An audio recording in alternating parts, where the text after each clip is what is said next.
Olá, pessoal. Então, agora estamos de volta e vamos dar início à nossa próxima palestra e última do dia, intitulada Genética do Câncer, que será ministrada pela doutoranda Renata Sanches.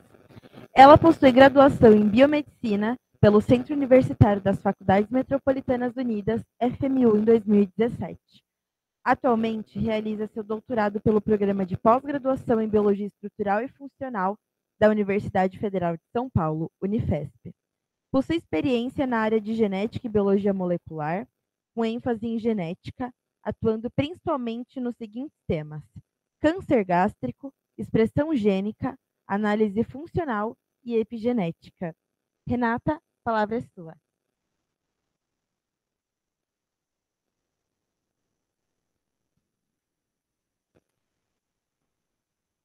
Bom, boa tarde a todos, boa tarde para o pessoal que está de forma virtual.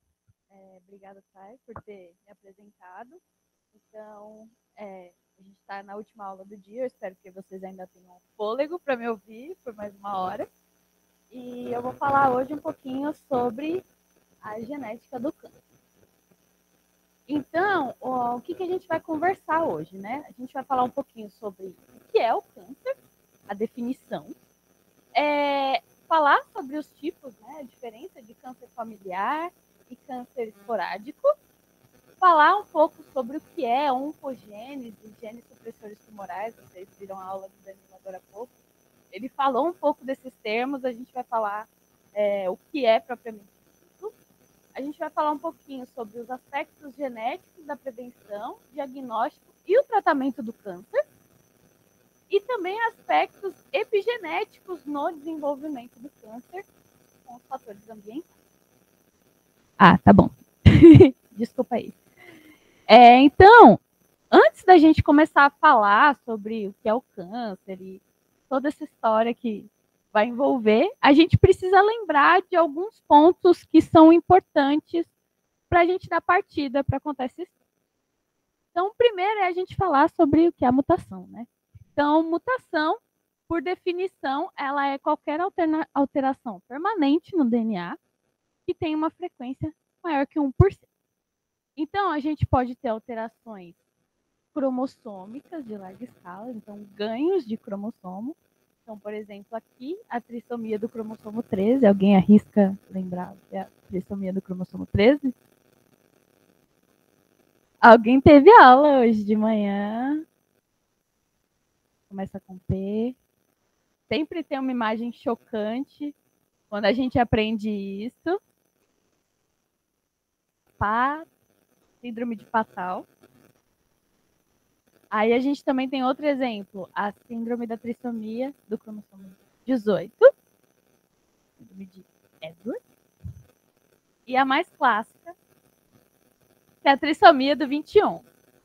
Vocês sabem qual que é a trissomia do cromossomo 21? Que é a síndrome de Down.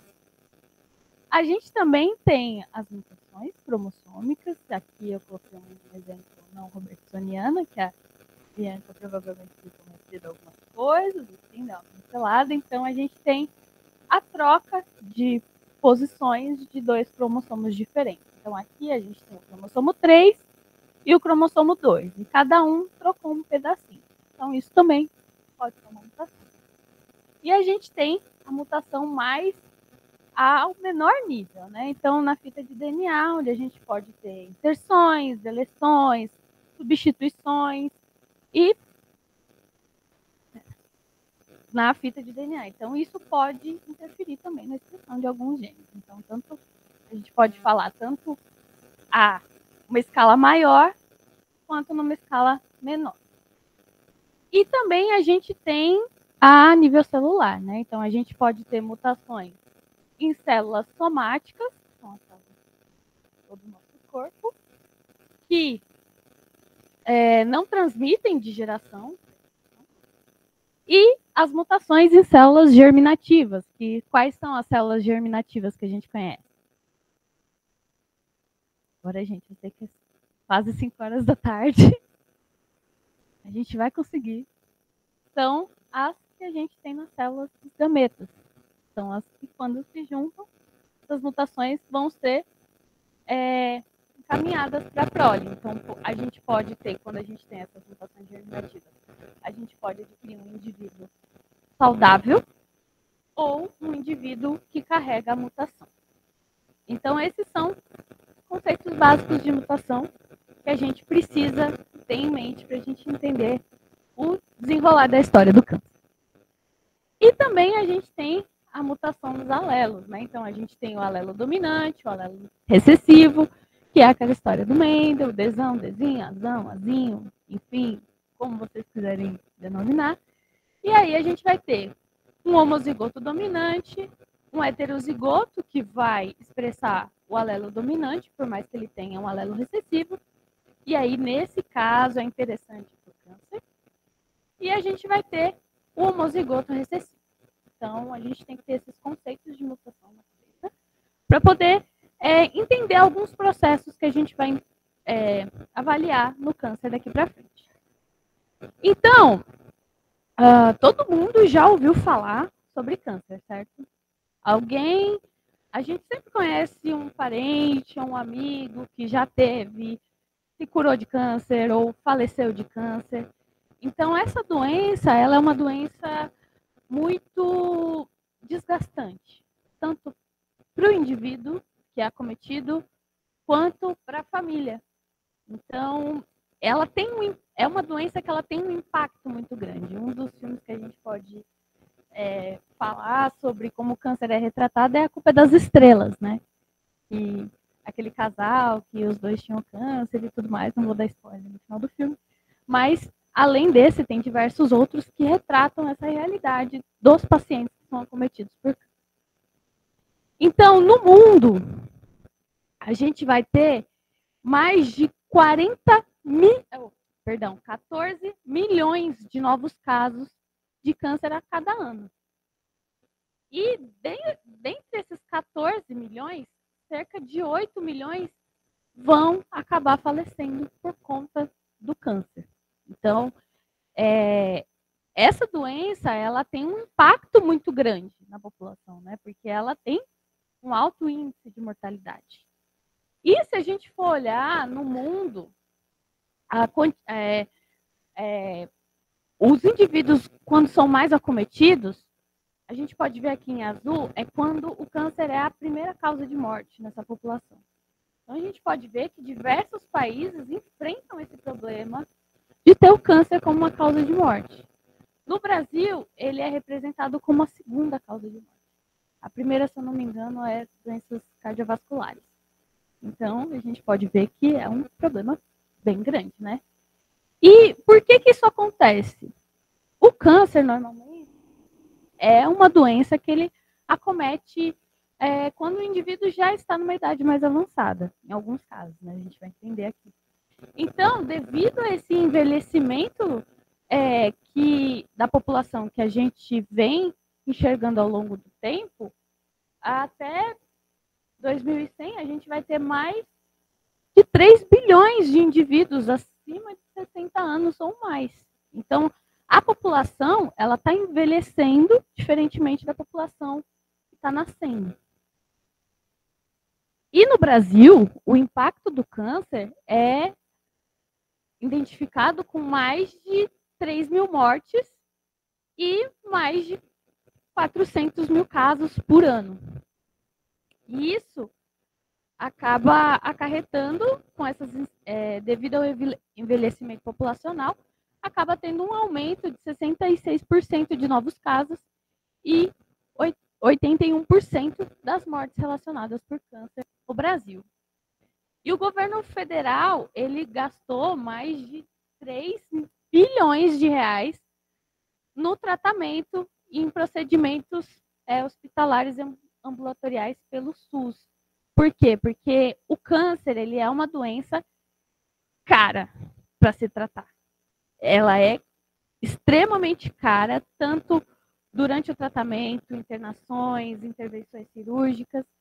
Então, existe um impacto econômico do câncer e o SUS, normalmente, que acaba pagando essa conta. Muitos convênios de saúde não têm tanta disponibilidade ou não quer pagar Então, medicamentos de alto custo a gente sempre recebe pelo SUS, agradecemos pelo SUS. Então, a estimativa é que em 2040 o Brasil gaste mais de 7 bilhões de reais apenas com câncer. Então, é um investimento muito alto, é um custo muito alto, e por isso ele é um problema de saúde pública. Então, devido a esse problema de saúde pública, a gente pergunta por que a gente vai estudar o câncer. Então, eu vou listar diversos motivos que a gente encontra para poder estudar o câncer. Então, um deles é compreender os mecanismos moleculares envolvidos nessa patogênese, né, do câncer. Então, entender como que ele surge, quais alterações que acarretam esse desenvolvimento. Biomarcadores de diagnóstico precoce, porque muitas vezes, eu vou mostrar alguns exemplos, e até o exemplo que eu trabalho, o câncer, às vezes, ele é uma doença muito silenciosa, ele é assintomático. Então, quando você detecta ele, identifica ele, ele já está em estágios avançados. Às vezes não tem muito o que fazer. Então, buscar por esses biomarcadores de diagnóstico precoce é muito bom. Quanto mais cedo você identificar o câncer, mais chance você tem de tratá-lo. Identificar também novos alvos terapêuticos, então identificar as fraquezas do câncer, para a gente poder atacar essas fraquezas e tratar e o câncer se tornar. Eu lembro quando eu estava no ensino médio, a gente falava que no futuro o câncer seria uma gripe, que você ia na farmácia, comprava um remédio, tomava e estava bem. Então a gente espera chegar nesse nível, né, de você identificar o câncer de forma precoce e ter um tratamento rápido e eficaz. E também o desenvolvimento de novas drogas antineoplásicas que tenham maior especificidade e menor efeitos adversos, porque a gente sabe que os tratamentos quimioterápicos, eles acometem muito o paciente, eles maltratam muito o paciente. Então, se a gente conseguir identificar novas drogas, novos tratamentos que aumentem a especificidade, então que ele realmente trate e que ele diminua os efeitos colaterais, é muito bom para o paciente. E também aumentar a sobrevida desses pacientes e a qualidade de vida, porque muitos deles conseguem se livrar do câncer. Um exemplo é o que eu trabalho, câncer de estômago. Só que quando eles têm intervenção cirúrgica e remove, acaba que esse indivíduo ele tem uma diminuição da qualidade de vida.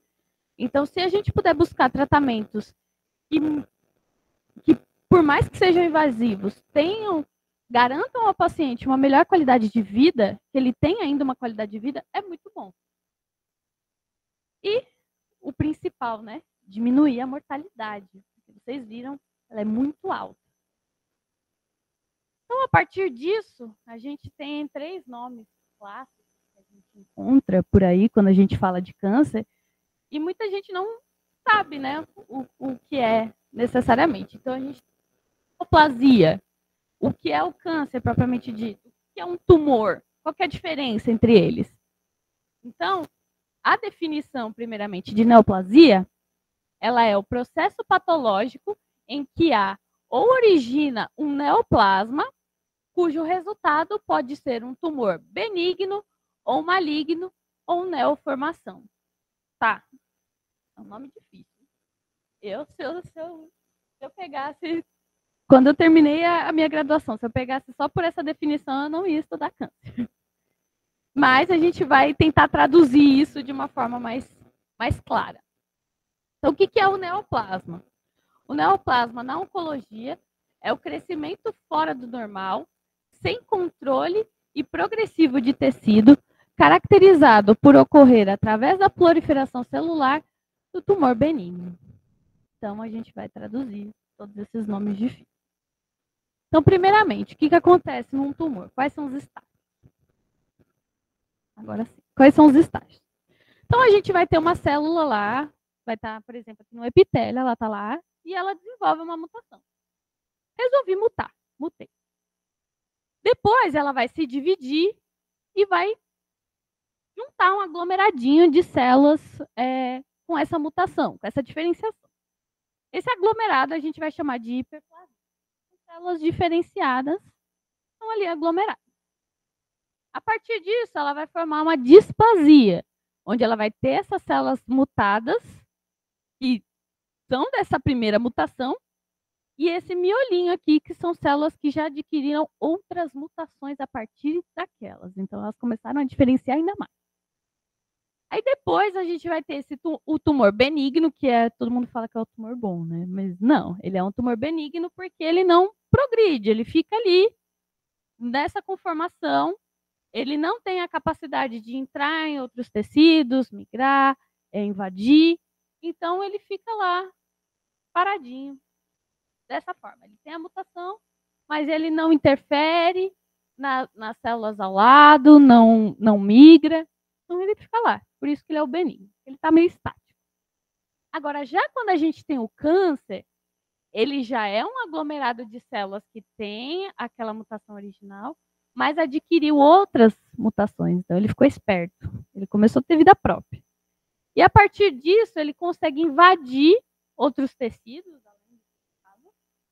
e consegue invadir a corrente sanguínea, que aí é o mecanismo de metástase, onde ele consegue migrar e atingir outros tecidos do organismo. Então, ele não vai ficar lá preso, que nem aqui, ele vai ficar lá quietinho no lugar dele. Não. Ele resolve, ele adquire características próprias e ele migra para outros tecidos.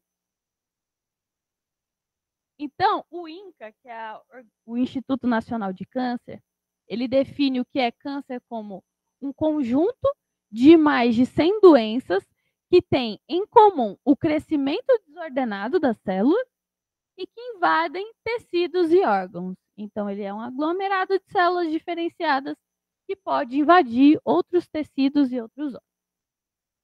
Então, a gente vai ter diferentes tipos de câncer que correspondem a vários tipos celulares diferentes que a gente tem no nosso organismo. Então, cada região do corpo, quando acometer e ter um câncer, ele vai ter um nome diferenciado, de acordo com a sua célula. Então, por exemplo, a gente tem o epitélio.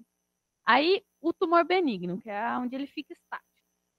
Ele é um adenoma, só que quando ele desenvolve o câncer e ele tem aquelas outras características, se diferencia ainda mais, ele se torna um adenocarcinoma.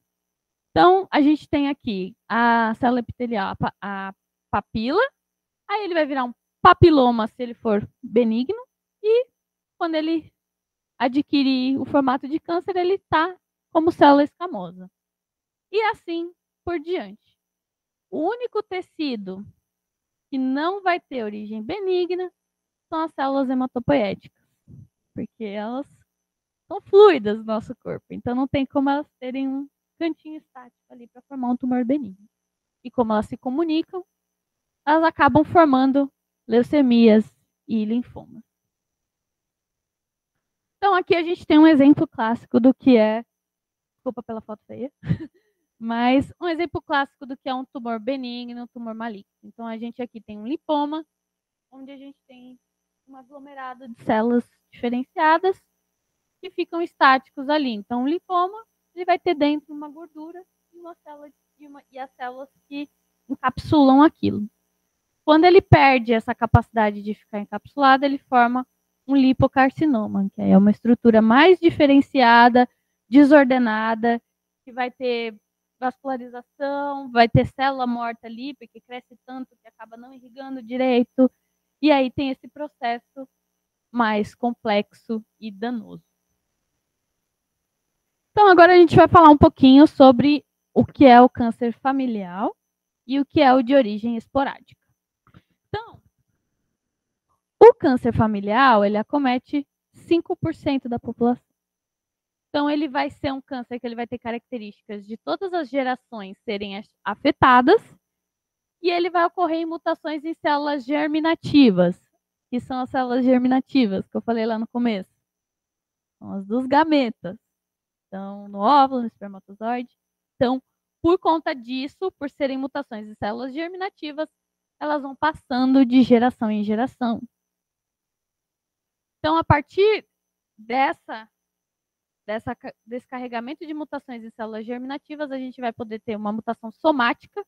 em uma célula somática e pode acarretar em tumores múltiplos, então vai acometer diversas regiões do corpo, ou, por exemplo, tumores bilaterais, como no caso de câncer de mama, e ele vai ter um acometimento precoce, então o indivíduo vai ser afetado na fase mais jovem.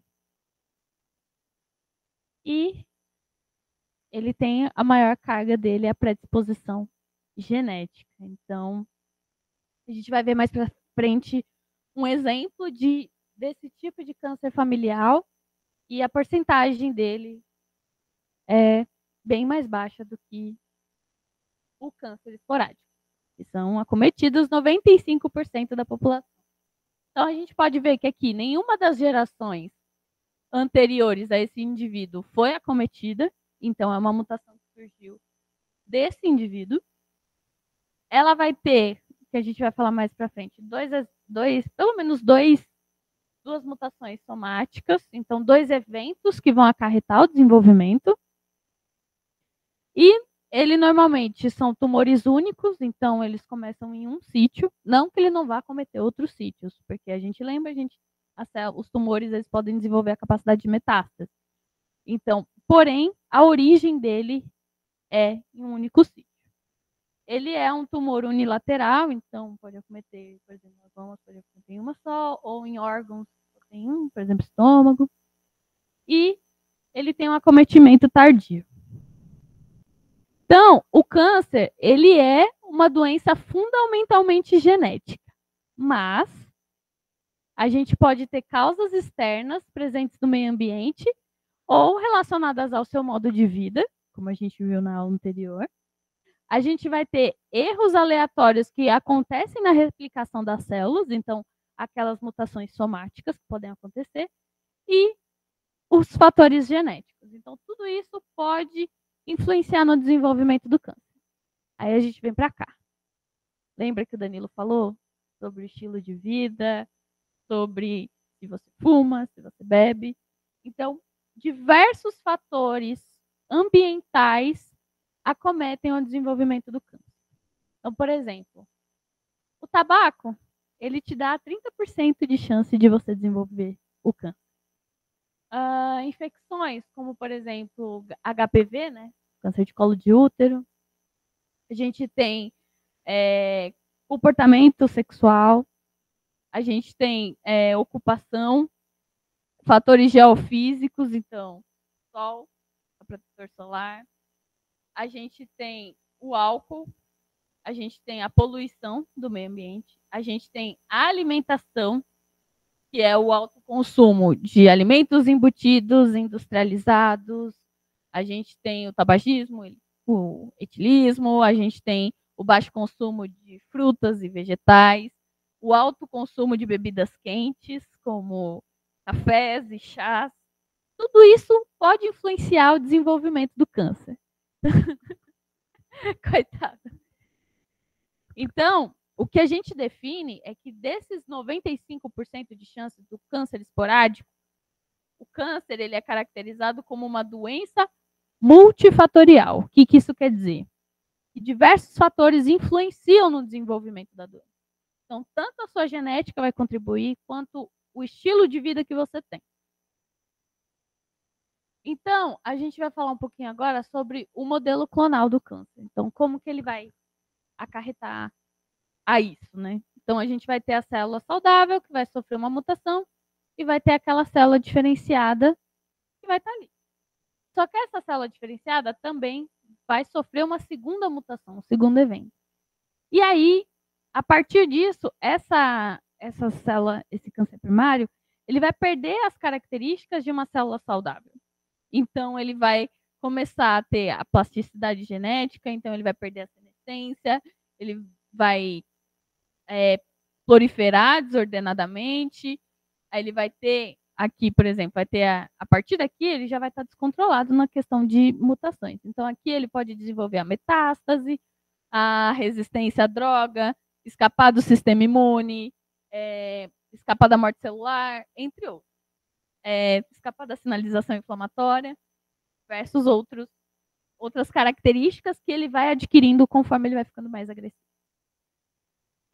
Então, aqui a gente tem o ambiente normal, vamos dizer assim. Então, a gente tem um grupo de célula que tem a sua taxa de proliferação normal e a sua taxa de apoptose normal. Então, ela proliferou e acabou que tem a sua taxa de morte. As células ficaram lá, senescente, morreu. Morte programada, o que está estabelecido, saudável. Isso garante a homeostase. Então, a gente vai ter um ambiente celular saudável. Isso é um equilíbrio que a gente tem que ter quanto à proliferação da célula saudável. Então, a gente tem que ter uma divisão celular estabelecida, controlada, e a taxa de morte celular correspondente a essa taxa de proliferação. Então, se a gente tem essa homeostase, se a gente tem esse equilíbrio, a gente acaba não desenvolvendo um câncer. Só que aí o que acontece? Se a gente pegar esse cenário, a gente tem um grupo de célula aqui, e ela aumenta a proliferação, só que a sua taxa de morte celular não acompanhou esse aumento, a gente vai ter um crescimento desordenado dessas células e poucas células vão morrer, acarretando um tumor. Essas células elas não vão entender que elas têm que morrer, elas só vão entender que elas têm que se dividir. Então, essas células desordenadas que não entendem o que está acontecendo, é que desencadeiam o tumor. Então, e aonde isso acontece? Como que a célula vai determinar que ela tem que se dividir ou não? Através da resposta dos genes. Então, se você alterar genes que estão relacionados à proliferação, você aumentar isso aqui vai acontecer, o tumor. Então, você vai diminuir a taxa de morte, vai aumentar, essa balança vai desregular. Já o contrário, se a gente tiver uma população de células e ela diminuir a apoptose, porém ela vai ter a proliferação normal, ela também vai acarretar o tumor, porque ela não tem esse equilíbrio de balanço. Então, se ela diminuir a morte celular, a quantidade de célula vai continuar dividindo, e isso vai acarretar no tumor. Então, sempre tem que ter esse balanço de proliferação e morte celular. Aí a gente fala sobre os proto-oncogenes, são os genes protetores. Então, ele é o Homem-Aranha legal, que todo mundo gosta. Por quê? Porque eles são genes normais e codificam proteínas que promovem o crescimento e a sobrevivência das células. Então, ele é o responsável por ter esse equilíbrio. O proto-oncogene, lembra sempre dele que ele é o Homem-Aranha que todo mundo gosta. Porque ele que é responsável por manter esse equilíbrio. Só que aí, quando ele tem uma mutação, ele vira aquele Homem-Aranha do mal. Aquele Homem-Aranha diferentão, mutado. Então, o que acontece? Quando a gente tem essa mutação, ele tem um crescimento descontrolado das células. Então, o que é o proto-oncogene? Ele era legal, quando ele tem uma mutação, ele vira um oncogene, que não é um gene legal. Ele é um gene que vai favorecer o crescimento da célula. Isso não, ou ele vai ser um gene que vai favorecer, ou um gene que vai diminuir. Tem diversas características que podem envolver um oncogene no câncer. Então, lembra que é uma célula super diferenciada, é uma célula que perde a capacidade de entender que ela tem que morrer, é uma célula que ela entende que ela tem que proliferar desordenadamente. Então, genes que influenciam essas características, quando eles estão em estado saudável da célula, eles são um proto-oncogene. Quando eles sofrem uma mutação diversa, ele vira um oncogene. E aí, essa mutação gera o câncer. Então, as alterações que acontecem num proto-oncogene são diversas. Então, a gente tem aqui uma deleção ou uma mutação pontual numa sequência codificadora que vai ter uma proteína ativada em quantidades normais. Porém, quando a gente tem uma mutação reguladora, ela vai desencadear uma proteína normal ou super reduzida. Então, vai diminuir a expressão daquela proteína, que normalmente ajudava na homeostase da célula. Se a gente tiver uma amplificação gênica, então a gente vai ter mais cópias daquele gene no genoma. O que vai acontecer? Ela vai produzir mais proteínas do que a célula precisa. Então, é o mesmo mecanismo. Quanto mais proteína, mais a célula vai entender que ela tem que fazer aquilo. Ou um rearranjo cromossômico, ela vai ter uma proteína normal ou super reduzida. Então, isso também pode acarretar o desenvolvimento do tumor. E uma proteína de também, quando você tem outra região aqui ou uma região ligada, você vai ter uma proteína fundida de 2 genes. E isso também acarreta um problema. Ou câncer de mama, ele tem um exemplo disso aqui. E aí a gente tem um exemplo sobre um oncogene, né? Então a gente tem a leucemia mieloide crônica, que ela é uma neoplasia hematológica, é considerada como rara, menos de 20% de todas as leucemias. Ela é a primeira doença clonal maligna descrita resultante de uma alteração citogenética, que eu vou mostrar aqui. 50% dos pacientes são assintomáticos, ainda é aquilo que eu falei para vocês. O câncer, normalmente, ele é silencioso. A pessoa só vai saber quando ela faz um exame de rotina. No caso da leucemia, quando tem um exame de rotina, vai fazer um check-up e acaba vendo que o seu hemograma está alterado. Aí fala, opa, mas sintoma mesmo, a pessoa não tem. Então, a leucemia mieloide, ela acomete as células de origem mieloide, que são essas, e elas são produzidas na medula óssea. Todo mundo sabe. E aí, o que acontece? A leucemia mieloide crônica, ela é caracterizada por uma translocação do cromossomo 9 com o cromossomo 22. Ele pega principalmente esse gene ABL e o BCR, formando um cromossomo que tem a fusão desses 2 genes, que é o cromossomo Filadélfia. E aí, o proto-oncogene ABL, ele é responsável por divisão celular, adesão, diferenciação e resposta ao estresse. Então, imagina, um gene que tem todas essas funções de forma basal, quando ele é alterado, ele desencadeia o quê? Uma divisão celular acelerada, uma maior adesão, ele tem uma diferenciação. Então, o que ele produz? Ele produz uma célula na medula óssea que é um glóbulo branco imaturo. Ele não é capaz de maturar. E aí ele está lá no sangue, ele vai gerando essas células imaturas e vai jogando no sangue. Então, isso que é a leucemia.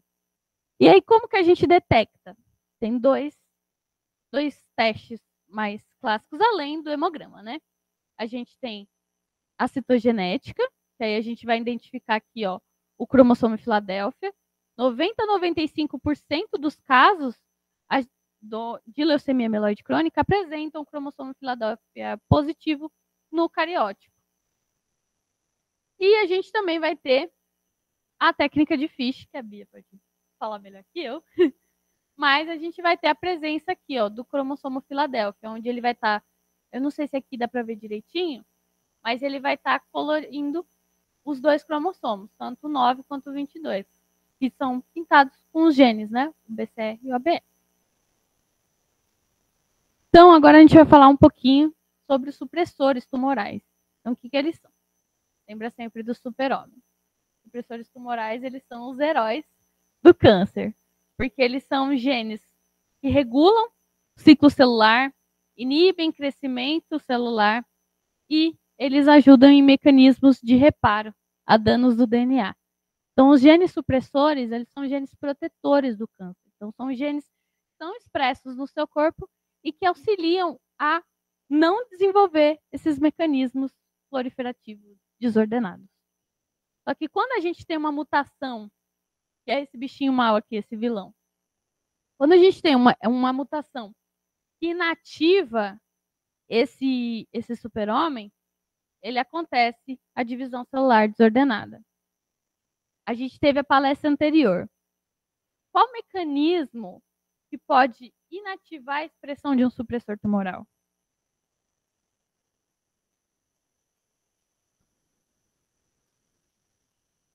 O que vocês acham? Pode chutar uma de cada vez, não tem problema. que é um mecanismo que reprime expressão de genes, na maioria dos casos. A metilação. A metilação é um exemplo de mecanismo que suprime a expressão de genes supressores tumorais. Então, o que a gente tem normalmente com esses genes, né? A gente tem a predisposição do câncer, então a gente já tem uma célula mutada, lembra dos alelos? Então, a gente vai ter um alelo mutado e um alelo saudável. Então, a mutação é o primeiro evento em células germinativas. Depois, a gente vai ter esse segundo evento, que é a remoção do alelo saudável. Ele era dominante. Então, quando você perde a expressão desse alelo saudável por uma deleção, enfim, ele vai aumentar a proliferação celular e desenvolver o câncer. Então, a gente... Então, quando isso acontece, a gente tem um alelo selvagem, um alelo saudável, aí ele ocorre uma mutação em um deles, só que a gente ainda tem a outra cópia que vai ser a dominante e que vai continuar expressando de forma saudável. A partir do momento que a gente tem o segundo evento, que perde esse gene que dava o equilíbrio e que deixava a célula saudável, a gente vai ter a perda da função do supressor. A gente vai ter a perda do super-homem, do protetor da célula. E aí, a gente tem um câncer. Então, é mais ou menos isso. Eu vou passar esse slide. Então, a gente tem um exemplo de supressor tumoral. A gente tem um exemplo de gene supressor tumoral, que é o caso do câncer de mama. Então, o câncer de mama, em mulheres, ele tem uma alta incidência, né? A gente teve o Outubro Rosa faz pouco tempo, e ele tem uma alta mortalidade entre os cânceres. Então, a gente pode ver que ele, entre as mulheres, ele é o mais mortal.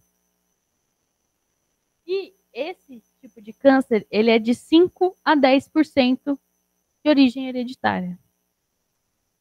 Então, a gente tem um estudo, foi em 1993, que estudou famílias que tinham o câncer de mama e o acometimento precoce. Então, tinha essa contribuição do cromossomo 17. Então, no cromossomo 17, essa alteração que eles acharam era no gene BRCA1, que hoje a gente sabe, é amplamente estudado, super famoso e bem caracterizado no câncer de mama. Já em 1994, a gente teve também um estudo de câncer de mama em homens, com a contribuição do cromossomo 13, onde foi associado o BRCA2, que também é um gene famoso no câncer de mama. Então, o mecanismo normal dele, a gente tem o BRCA1, que ele regula a transcrição e reparos ao DNA, e ele tem uma proteína que tem tanta função. Já o BRCA2, ele também tem reparo e ele tem uma proteína truncada. Quando a gente tem essa mutação do BRCA1 BRCA2, gera uma estabilidade genética. E aí gera a porcentagem de acometimento da população. Então, mulheres que tenham esse gene BRCA1 mutado, elas têm alto risco de câncer de ovário, e em homens têm alto risco de câncer de próstata.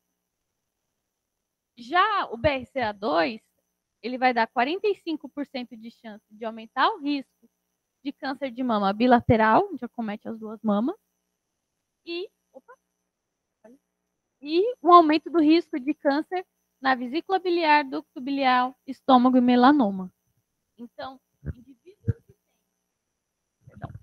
indivíduos que têm mutação nesse gene BRCA1 e BRCA2, eles têm um risco muito grande de desenvolver o câncer, quando comparado com indivíduos que têm o BRCA1 e o BRCA2 não mutados. Então, a gente tem um grande caso sobre isso, do BRCA1 e BRCA2, que é a Angelina Jolie, que ela tem o histórico de câncer de mama familiar do BRCA2 na mãe e na avó. E aí ela decidiu testar o seu genoma para ver se ela tinha essa mutação. E ela realmente tinha. Então, de forma preventiva, ela resolveu fazer a cirurgia de mastectomia e substituir por prótese, para diminuir a chance que ela desenvolvesse câncer de mama. E a partir daí, a gente tem diversos estudos, diversos capas de revista e reportagens falando sobre por que a genética não é só o olhar que a gente tem que ter. A gente teve um spoiler na palestra mais cedo, que não é só a genética que responde muitas perguntas, mas a epigenética também. O maior exemplo disso é como gêmeos idênticos, gêmeos monozigóticos, podem apresentar diferentes fenótipos, que nem aqui a gente está vendo. Duas senhoras que têm algumas características diferentes, apesar de ter o mesmo genoma. Elas têm um genoma idêntico, só que apresentam características diferentes, como aqui, um é mais alto, outro é mais baixo, aqui um é certinho, o outro é mais vida louca, aqui uma senhora que não se cuidou, provavelmente não passou protetor solar, e a sua irmã passou. Então, o que determina isso? É o ambiente. Então, o ambiente que o indivíduo está inserido que determina como vai ser o seu fenótipo. Então, é aquela conversa que a gente teve no comecinho sobre o seu estilo de vida contribuir para o desenvolvimento do câncer, dele ser uma doença de caráter multifatorial. Então, a definição de epigenética é o estudo de mecanismos que controlam a expressão gênica e que ocorrem independentemente de alterações na sequência primária do DNA. Então, a sua sequência pode estar, você pode ter câncer de mama e não ter alteração no BRCA1 e BRCA2. Por quê? Porque pode ser multifatorial, pode ser um câncer esporádico. E aí, essas características epigenéticas, elas podem ser herdadas ou ser adquiridas por estímulos ambientais. Então, a gente tem o exemplo maior disso são os indivíduos que trabalham com agrotóxicos. O tempo de exposição deles na lavoura muitas vezes acabam desenvolvendo câncer. Então, o ambiente influencia. Ou câncer de estômago, que a gente tem alto consumo de alimentos conservados em sal, embutidos, também desenvolve. Então, para controlar aquela expressão e ter aquele equilíbrio entre os dois mecanismos de expressão e apoptose, a gente vai ter a metilação do DNA, modificação de proteínas histonas, que pode ser tanto metilação quanto acetilação, e os RNAs não codificantes, que também influenciam na expressão. Então, esses mecanismos, eles estão presentes no controle pré-transcricional, esses dois. Então, a metilação, a acetilação, elas vão auxiliar no afrouxamento ou não da cromatina para recrutar a maquinaria de transcrição. Então, a metilação, tanto no DNA quanto na proteína histona, e a acetilação da proteína histona são determinantes para influenciar o que vai ser transcrito ou não. E essas marcas, elas são adquiridas durante a vida. Então, o seu ambiente que controla, que determina o que vai ser expresso ou não. E aí a gente vai ter também a nível citoplasmático com os RNAs não codificadores que vão ajudar no controle pós-transcricional. Então, aquele RNA vai ser transcrito, vai formar uma proteína, não vai?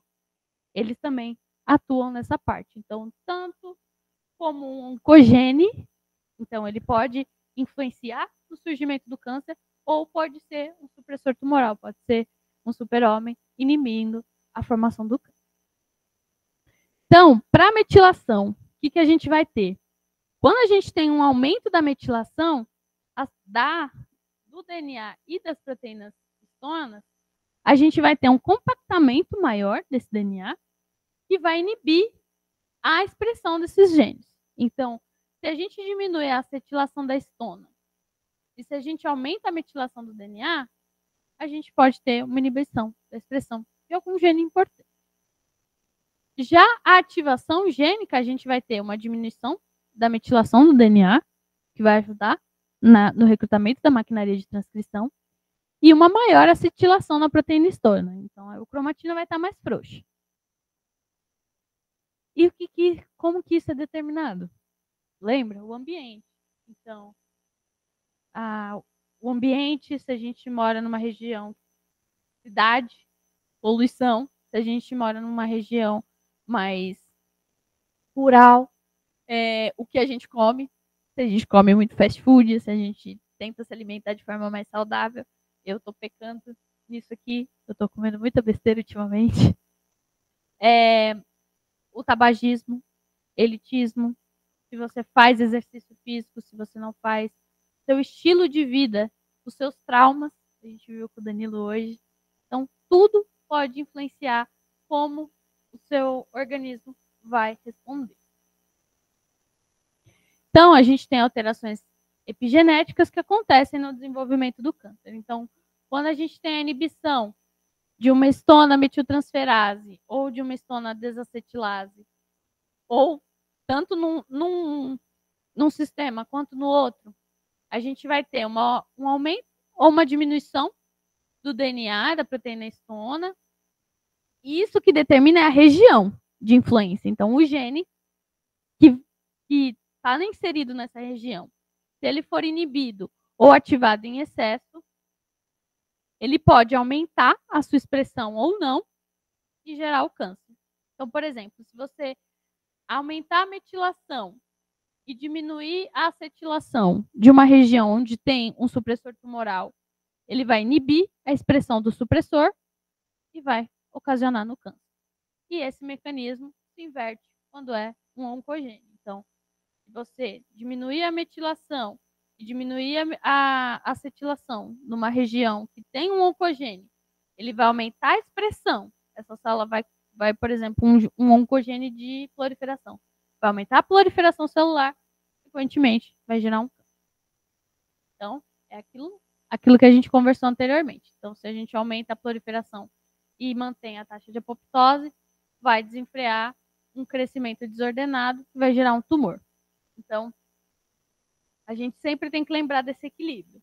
Então, se a gente tem uma diminuição da metilação, um aumento da acetilação e alterações nos RNAs não codificadores, são diversos sistemas, a gente vai ter um aumento da proliferação de genes e vai aumentar a expressão, vai desencadear o câncer. E a mesma coisa quando a gente diminui a apoptose. Então, a gente tem um nível basal, a gente vai diminuir a apoptose, vai gerar um tumor. E aí, esse mecanismo também diferencia.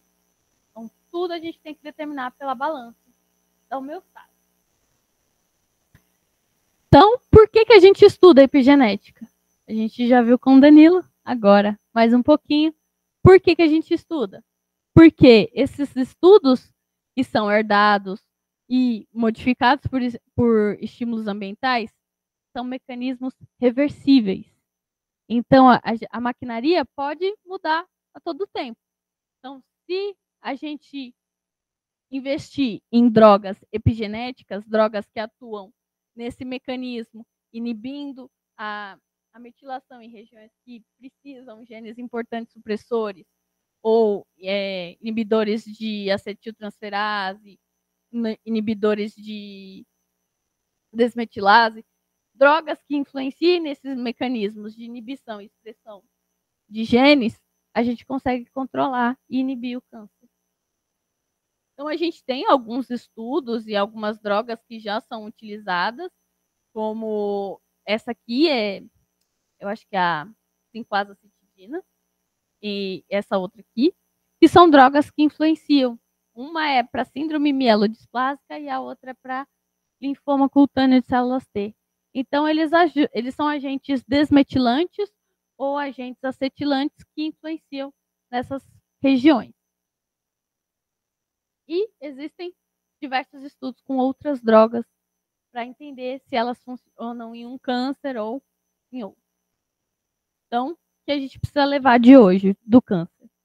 Alterações ambientais e fatores genéticos, então a epigenética, ela pode influenciar em processos fisiológicos e acontecer de desencadear o câncer. Só que se a gente estudar esses mecanismos, a gente vai conseguir ter um diagnóstico e um prognóstico e ter um tratamento de forma reversível. Então, essa é a figurinha que encerra o papo sobre o câncer, que essa é só uma das alterações que acontecem. Então, o câncer, ele é um conjunto de fatores que influenciam ele a desenvolver. Então, a gente sabe que tem desenvolvimento, degradação celular, a gente sabe que tem que ter a angiogênese, para irrigar e trazer nutrientes para essas células e outros fatores. Então, agora falando um pouco sobre o que eu estudo, né, na prática. Então, o meu projeto de doutorado, ele visa avaliar o perfil de expressão gênica de alvos modulados epigeneticamente no câncer de estômago. Esse é o meu grupo de pesquisa, eu sou orientada pela professora Marília Smith. Então, toda essa galera aqui trabalha com a gente, tanto aqui em São Paulo quanto na Universidade Federal do Pará, com o auxílio das agências de fomento, propriamente ditas. E a gente estuda basicamente o câncer gástrico, que ele acomete mais de 1 milhão de novos casos a gente teve em 2020 e responsável por mais de 700 mil mortes. Ele é o 5º tipo tumoral mais frequente e a 4ª causa de morte no Brasil. Então, aproximadamente 75% dos óbitos por câncer ocorrem em países em desenvolvimento, como, por exemplo, o nosso. Então, o câncer gástrico, ele é multifatorial, como eu expliquei para vocês, que ele é um câncer esporádico, então ele tem alterações genéticas, epigenéticas, o estilo de vida do paciente, a infecção por uma bactéria, que chama Helicobacter pylori, e o consumo de álcool e tabaco também influencia. Então, o que eu estudo? A gente sabe que o estômago, ele é um dos órgãos que tem mais frequência de metilação de ilhas CPGs, então aquelas ilhas que o Danilo falou, em regiões promotoras. E as alterações epigenéticas estão envolvidas no câncer, então a gente sabe que é determinante. Então, a gente fez um tratamento com uma droga, que é um agente desmetilante, em linhagens, em cultura de célula, e fez uma avaliação de um painel de array com vários genes e viu a alteração desses genes.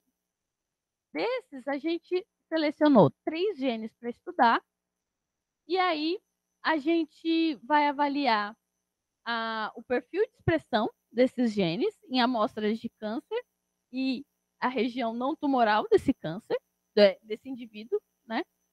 E a gente vai avaliar também a metilação da região promotora desses genes, para ver se eles estão aumentados ou diminuídos.